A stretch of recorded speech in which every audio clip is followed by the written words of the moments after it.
The tension was overwhelming in February of 1943. The American troops were finally going to face the relentless and mighty Wehrmacht, considered by many the most powerful military force on the planet. For the Germans, it was time to prove that the Americans were no match for their experience, tactics, and determination. At the same time, Britain was eager to assess the combat capabilities of its new war ally, and the Americans wanted to show that they could stand up against tyranny and overwhelming odds. Thus far, the American forces in North Africa had only fought against poorly supplied and motivated Vichy French troops. The setting for the anticipated encounter was a 2-mile chasm in the Grand Dorsal chain of the Atlas Mountains in west-central Tunisia, a place known as Kasserine Pass. There, 30,000 entrenched Americans patiently awaited a German attack. A force of 22,000 German troops then advanced toward the American position, led by the legendary Desert Fox himself, General Field Marshal Erwin Rommel. As the sun rose on February 14th, Rommel ordered his troops to attack the heavily defended Allied position. Inexperienced and anxious young American recruits finally saw a German tank surging over the dusty horizon, and over the next 4 days, they would experience the wrath of the Wehrmacht for the first time in their lives.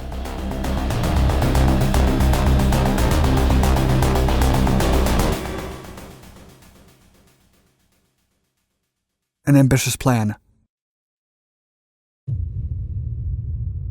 Although Adolf Hitler had the world's single strongest military force at his service, by 1943, his troops were spread thinly across too many fronts, and the war was not going his way.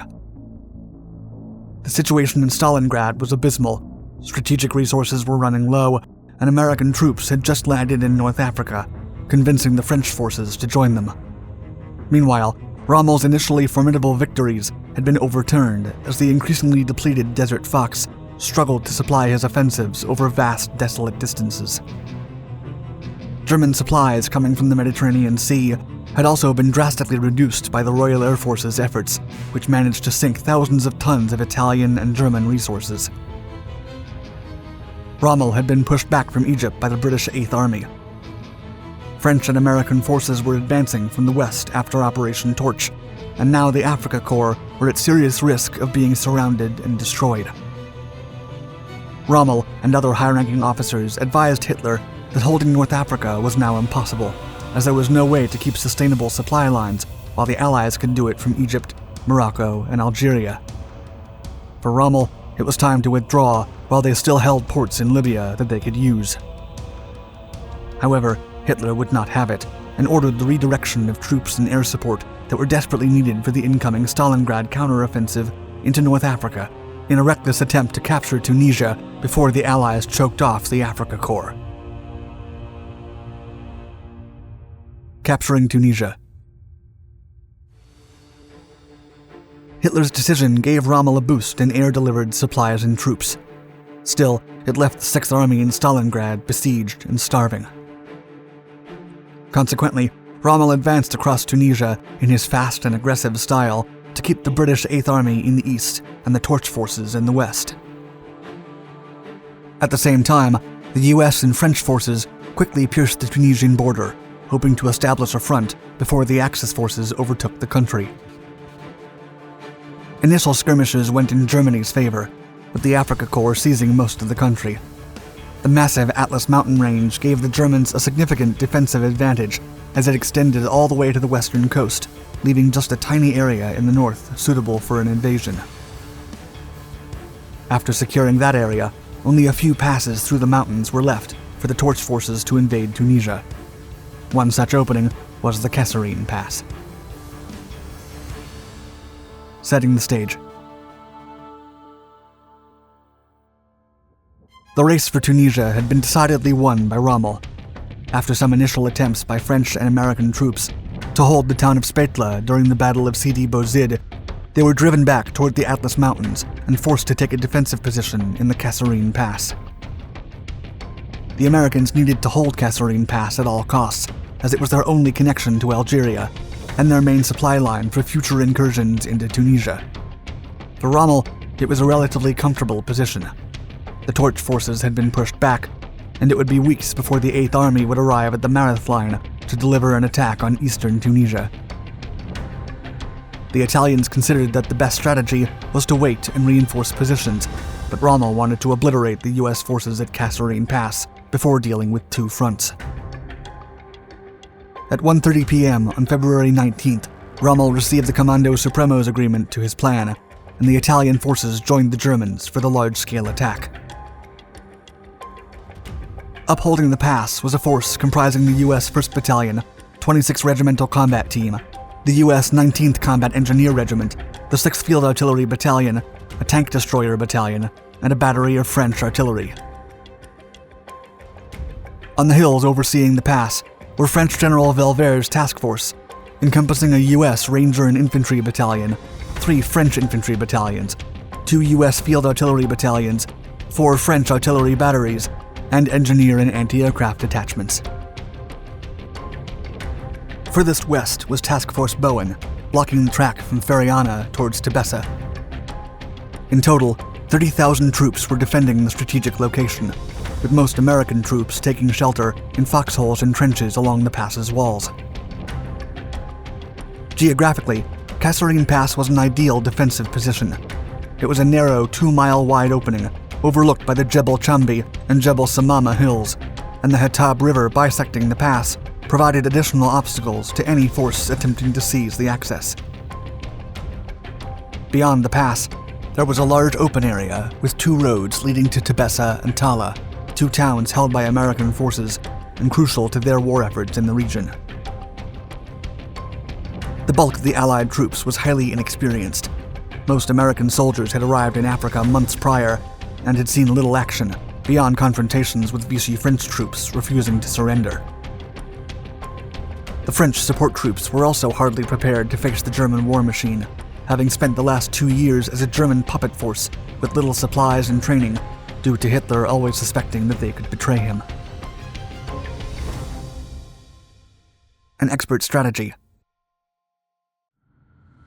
Rommel initiated the attack by sending the 33rd Reconnaissance Unit and a battalion of Panzer Grenadiers into the pass in an attempt to surprise the defenders and send them into an early panic. The idea was that the American forces would still be reeling from their previous defeats and too disorganized to conduct an adequate defense of the pass. Still, the Allied forces were expecting the assault and managed to repel it effectively. Another German attack during the night also failed to gain ground, making Rommel realize that the Americans were much more prepared than he anticipated, and that he would have to unleash the full strength of his force to capture the contested area. The next day, Rommel decided to commit his units from the 10th Panzer to the Kasserine Pass in a coordinated attack with the Africa Corps Assault Group, which was to be joined by elements of the Italian 131st Armored Division Centauro. At first, the American troops continued to hold their ground, only allowing slow and minuscule gains by the Germans. But as Rommel committed more and more units, the American morale began to crumble. As the German attack came into full force, the inexperience of the American troops became more evident.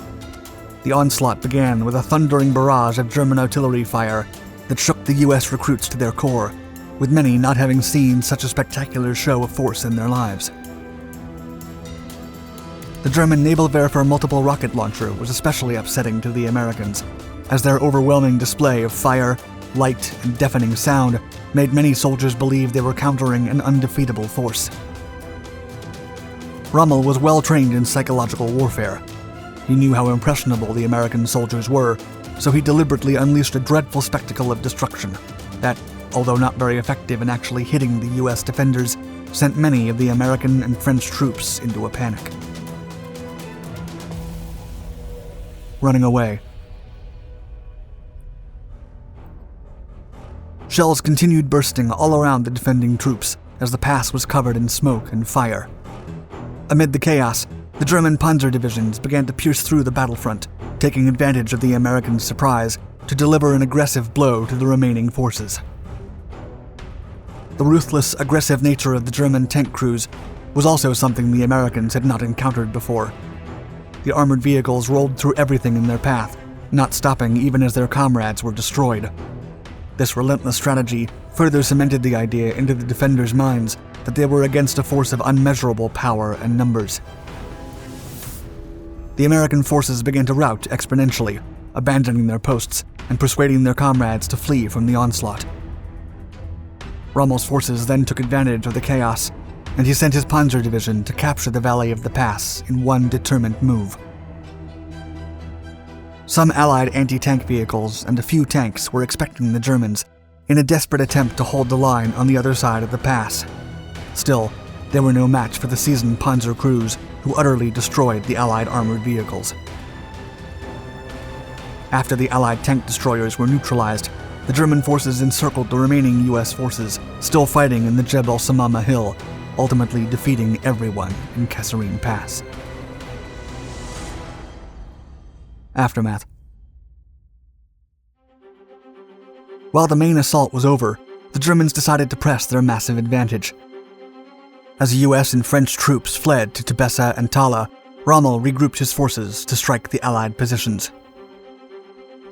Tebessa was an especially appealing target for Rommel, as it was the region's main Allied supply depot. Capturing it would be a monumental setback for the Allied efforts in Tunisia. Although Rommel had orders to advance north towards Sabiba, he ignored the command and seized the opportunity to take the two US-held towns.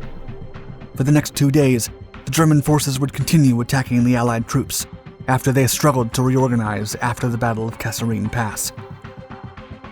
Startled by their unfortunate defeat, the Allied commanders in the region pleaded to their British counterparts for help.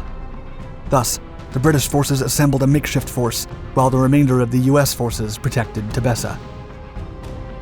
The German 10th Panzer Division shredded through the British force by destroying 38 armored vehicles and inflicting heavy casualties as they were forced into the town. Meanwhile, Rommel directed the rest of his troops in an aggressive assault on Tebessa. Remarkably, the US troops began to show the attribute that would set them apart during the war: formidable adaptability and eagerness to learn. Turn of the tide. At the cost of additional losses, the American defenses were able to hold every attempt Rommel made to reach the town, and the 10th Panzer Division could not capture Tala. As the threat of the British 8th Army became more significant, and Rommel was continuously instructed to move north, the Desert Fox finally complied and left the Kasserine Pass region. Although it was a harsh baptism of fire for the American troops, their adaptability and willingness to learn made them mature exceptionally quickly. Meanwhile, despite a tremendous German victory, Rommel was ultimately right, and Germany would not be able to hold North Africa, eventually retreating in defeat. The experiences endured by the American troops in North Africa would ultimately hone them to face the Germans in France, where they were even more prepared and with larger numbers. The temporary defeat in Kasserine Pass would eventually fuel America's ability to crush the Wehrmacht and emerge as the most powerful military force in the world.